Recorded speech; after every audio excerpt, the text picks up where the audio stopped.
Karya seni yang mengangkat nama Takengon ke tingkat provinsi bahkan nasional.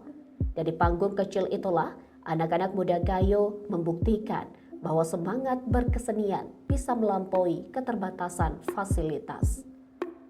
Kini, 4 dekade kemudian, catatan-catatan tersebut menjadi refleksi penting. Gedung olah seni Takengon bukan sekedar bangunan tua yang renta, melainkan simbol daya tahan, kreativitas, dan keberanian untuk terus berkarya dalam segala kekurangan.